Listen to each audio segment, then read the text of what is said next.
رہے گا پھر اللہ ہی رہ جائے گا نا.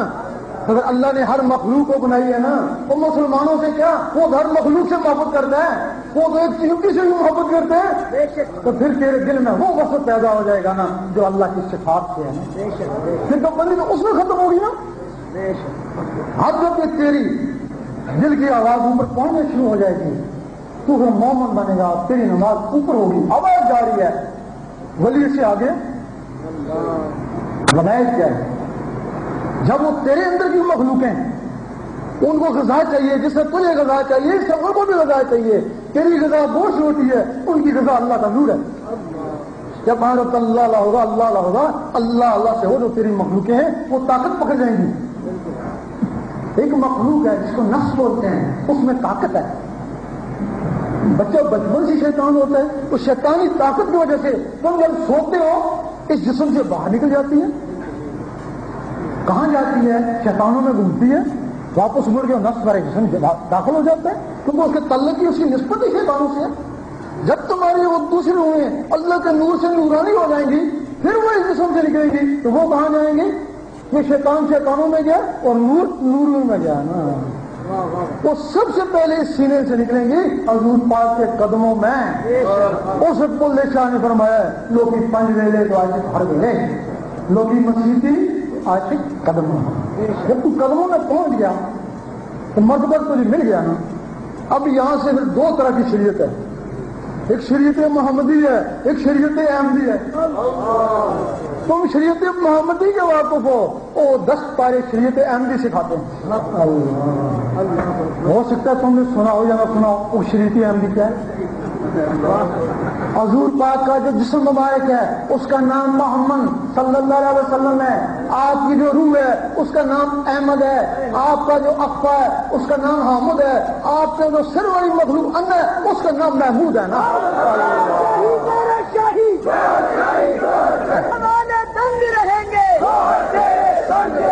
اور جو شریعت احمدی ہے اس کا قانون شریعت محمدی سے پہلے کا ہے، اور اس کا ثبوت ہے کہ جب حضور پاک شب معراج میں اوپر جانے سے پہلے جو آپ نے بیت المقدس میں نبیوں اور ولیوں کی ارواح کو نماز پڑھائی وہ کون سی تھی؟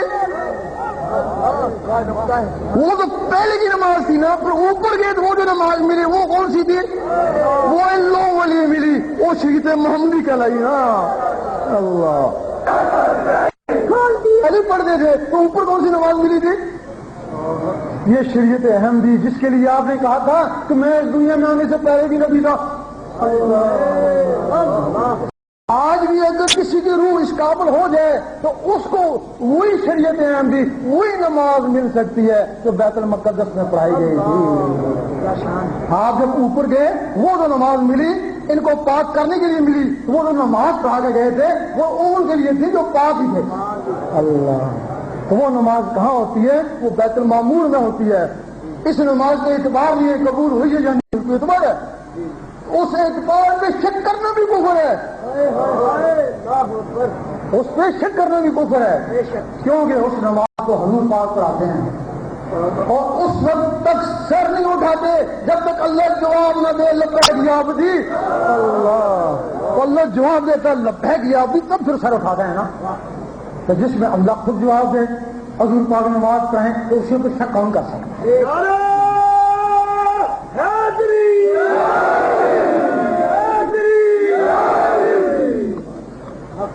یہ تو اب یہ تو بعد میں نماز کی ہوگی. تو پھر وہ جو آگے ہم پاروں میں لکھا ہوا تھا اس مقام پہ نماز پڑھنا گناہ، تو وہ کون سا مقام ہے؟ جب یہ مخلوقیں جسم سے نکلتی ہیں سب سے پہلے جسم میں باری باری ذکر کرتی ہیں، کوئی ادھر اللہ اللہ، کوئی ادھر، کوئی ادھر، کوئی ادھر. تو پھر جب یہ اکٹھی کرتی ہیں تو یہی مسجد یہی کعبہ یہی گلے گلزار جنت ہے. پھر ان کی نور کی طاقت سے یہ سینے سے نکلتی ہیں باہر. جب سینے سے نکلتی ہیں تو کوئی حضور پاک کے پیچھے، کوئی خانہ کعبہ میں، کوئی حضرت علی کے پاس، کوئی غوث پاک کے پاس، یعنی کہ مقام ہے کہیں کی چلی جاتی ہیں. پھر ایک وقت آتا ہے بندہ سوچتا ہے دیکھیں اوپر کیا ہو رہا ہے، سوچتے ہیں دیکھیں اوپر کیا ہو ہے. ایک مخلوق ہے جو دماغ میں اس کا نام ہے اللہ, وہ اس دماغ سے نکلتی ہے تو سیدھی اوپر پرواز کر جاتی ہے. فرشتے روکتے ہیں, وہ نہیں رکتی کہ فرشتے کہہ رہے ہیں چلو جو بیت المعمور سے آگے جل جائے گا, کیونکہ فرشتے بیت المعمور سے آگے نہیں جا سکتے, اور یہ وہاں پہنچ جاتی ہے جہاں رب کی ذات ہے. ظاہری جسم سے حضور پاک وہاں پہنچے, اور ان مخلوقوں سے ولی وہاں پہنچتے ہیں. عورتیں نہیں پہنچ سکی اس مقام تک. عورتیں صرف بات چیت کر سکتی ہیں, لیکن صرف فاطمہ الزہرا ہیں جنہوں نے رب کا دیدار. باقی کوئی عورت رب کے دیدار میں نہیں جا سکی, بات چیت تک پہنچ سکے. بے شک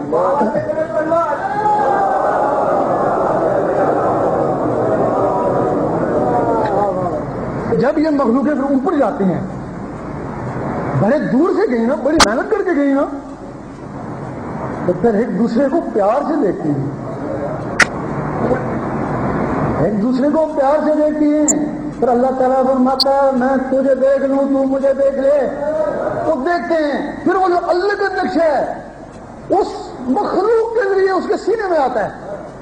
جب اس کے سینے میں آتا ہے پھر اللہ تعالیٰ فرماتا ہے اب تو نیچے چلا جا, اب جو تجھے دیکھ لے وہ مجھے دیکھ لے. پھر اس وقت سید سلطان بہو نے فرمایا اس ولی کے لیے, اس مرشد کے لیے کہ مرشد کا دیدار بہو من لکھ کروڑا حج, تو مجھے کعبے میں جائے کہ اللہ نہیں ملا, تو اس مرشد کا دیدار ہی میرے لکھ کروڑا حجوں کا ثواب بن گیا نا. یہ ہوتا ہے کامل مرشد. اور جو لوگ اللہ کے لیے بیعت کرتے ہیں ان کے لیے ایسے ہی مرشد تلاش ہونا چاہیے نا. اب لوگ کہتے ہیں ہمیں خبر نہیں ہے, ہمارا مرشد کامل ہے یہ ناقص ہے. تلاش میں ہے لیکن خبر نہیں ہے. خبر کیوں نہیں ہے؟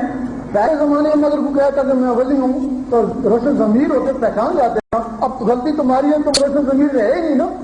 تو مرزا غلام احمد نے کہا نبی ہے, تم لوگوں نے کہا ہوگا, مان لیا نا, روشن ضمیر ختم ہوگی نا. اس وقت ضروری ہے کہ تم سب سے پہلے روشن ضمیر بن جاؤ. اپنے دل کی دھڑکنوں کو اللہ میں لگاؤ. جب وہ اللہ کا نور اس دل میں اکٹھا ہو جائے گا, چور کو چور پہچانتا ہے, نور کو نور پہچانتا ہے.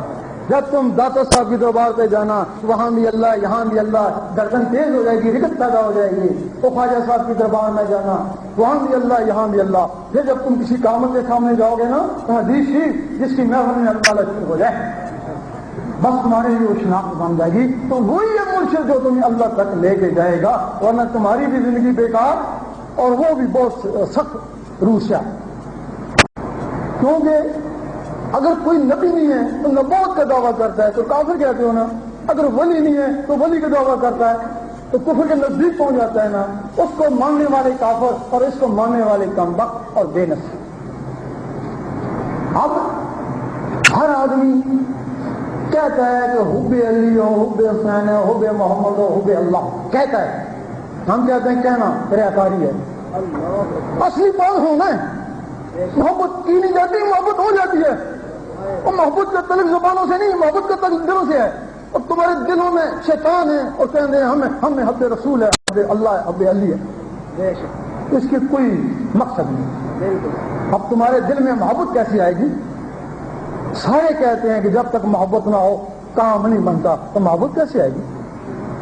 جب یہ تمہارے دل کی دھڑکنیں اللہ کو پکاریں گی ہر اللہ اللہ ہر اللہ اللہ, تو کوئی چیز دل میں بس جائے اسے محبت ہو جاتی ہے نا. جب تمہارے دل میں اللہ بس گیا تو اللہ سے محبت ہوگی نا. جب تمہارے دل میں اللہ کی محبت ہوگی تو پھر جن لوگوں سے اللہ محبت کرتا ہے پھر تمہارے دلوں میں ان سے بھی محبت ہوگی نا. پھر کس